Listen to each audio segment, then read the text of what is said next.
What's up guys, Blunt Guts here doing a Watch Our Realms video for you. Wanted to talk a little bit about Codex, do a little review of the 3 bosses now that we've had a chance to kind of attempt all of them and just kind of share my thoughts a little bit about the whole game mode and what I liked, what I didn't like.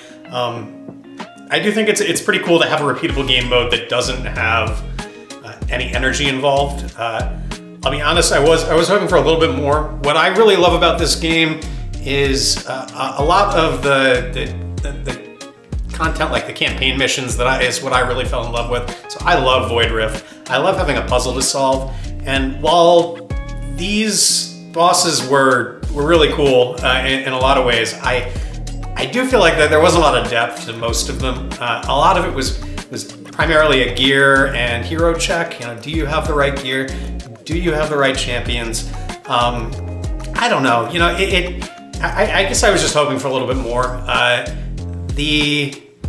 Going to the individual bosses, the Conqueror I thought was pretty cool. There was a little bit of strategy there with the way that you position your units, the way that you kind of set up your team to decisions about whether or not to put champions behind the wall, or if you wanted to try to funnel them into the middle by setting up kind of champions and lines on the outside.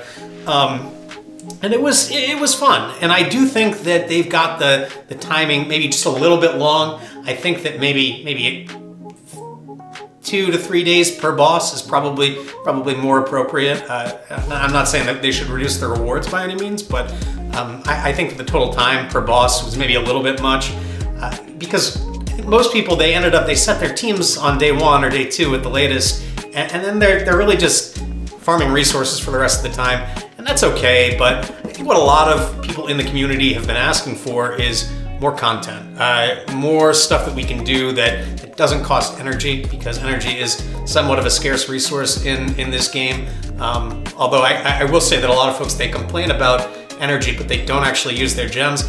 A few weeks ago, I switched over from using my gems primarily for summons, and I have been using them almost exclusively for energy, and I gotta say, you can get a lot done. I am about to win the Artifact Material Raid tournament that is going on right now. At least I hope I'm about to win. I am up by quite a bit, but I'm at 63K on that. I won every single one of the farming tournaments during the Alistair fusion. So I won the Gear Raid 1, Gear Raid 2, and Gear Raid 3 tournaments. And I'm convinced that I did that largely because I was willing to spend my gems to get points. But just a side note for everybody as well who's watching, I think in a lot of games like this, farming is widely acknowledged to be the way to progress your account. But Watch Our Realms, there's such a concentration on summoning, in particular because you can use your gems to summon, you can convert your rare champions into more gems, and it's kind of this cycle that everybody wants that dopamine rush when you pull a new champion, and I get it. I mean, I would love to just pull all day long, but at the end of the day, your gear is going to be more important than the champions that you have once you have a relatively diverse roster of champions. You know, if you're missing 1 or 2 meta champions, there's nothing in this game that's gonna stop you from progressing. To that point, I was able to clear, well, there was one thing actually, I was able to clear through GR20 on Gear Raids 1 and 3, and through Gear 21 on Gear Raid 2 without Dolores, who is, in my opinion, is really the only champion in the game that is really necessary for endgame. There's a lot of things that you can do without her. I cleared 3 iterations of the Void Rift, Nightmare Void Rift, without Dolores, and it was doable. It was a bit of a struggle, and I think that part of that was because I didn't have her, part of it was because I needed better gear, which I started to acquire along the way as I was farming more and more. But I would encourage everybody to farm as much as possible, but I'm kind of going off on a tangent here. So going back to the bosses here, the Golem boss, there it loads up, the Wasteland Titan. This is probably my least favorite of the 3. It's really just to set your healers up and spam cooldowns, and that's okay. But again, it kind of comes down to your stats, the gear that you have on your champions, whether or not you're able to kind of you know, it's a gear check ultimately, and there's nothing wrong with that inherently, and I love getting free rewards, but I'd also like something that's a little bit more challenging, something that requires me to try to iterate in the game and try to refine my strategies so that I can progress further. Ultimately, I think that's more rewarding, and it really makes the game a lot more enjoyable. That's what really made me fall in love with the game to begin with. And then Lord of Styx, I think, has a ton of potential. I really did like the idea of breaking the shields, but I really don't understand why the shields are so massive. And it, especially when they teased us at the beginning with the shields in the easy boss, which was that kind of our introduction to Codex when it first popped up.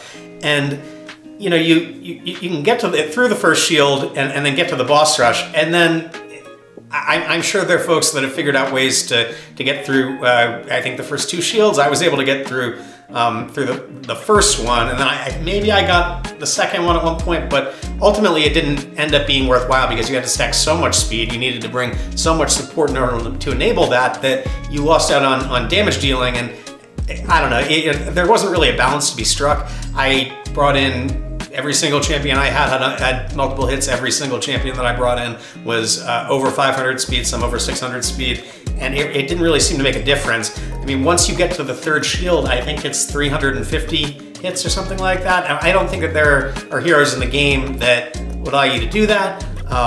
Now, the strategy that everybody came up with was to kind of, I guess, avoid the shield mechanic by you know, despawning and then reintroducing their heroes, or not breaking the shield and using damage reductions like Sadie, or bringing in shield champions like Vortex or Gwendolyn in order to be able to survive the hit and move on. But if that's the case, then why are the shields there to begin with? I don't really get that. I do love the idea of the ranking system. I think that's really cool. I love, you know, I didn't get all that high. I think I got SS plus, I believe, on the first one, S plus on the, or maybe SS on the heal boss, and then this final one, I don't really have the champions to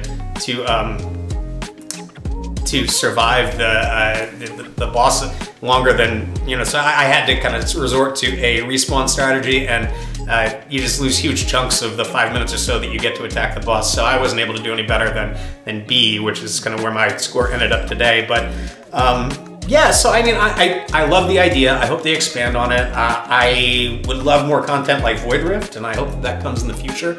I love the rewards. I think that getting a lot of ancient shards, which is something that has historically been really hard to get in the game, is really nice to have a steady supply of those.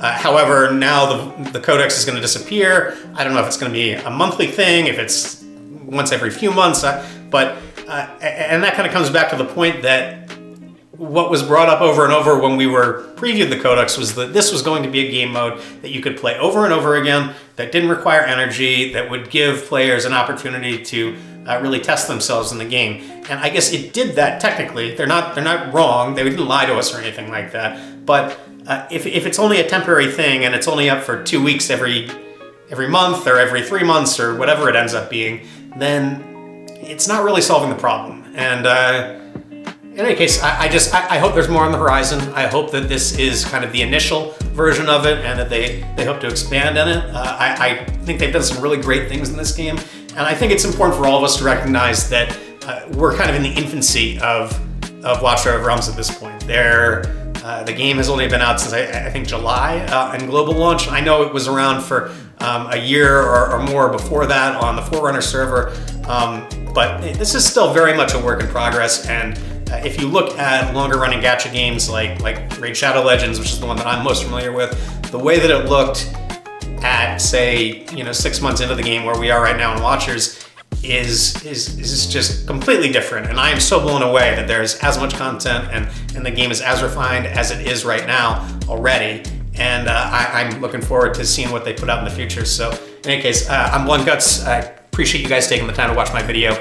Please like and subscribe. Happy New Year to everybody, and I will catch you next time.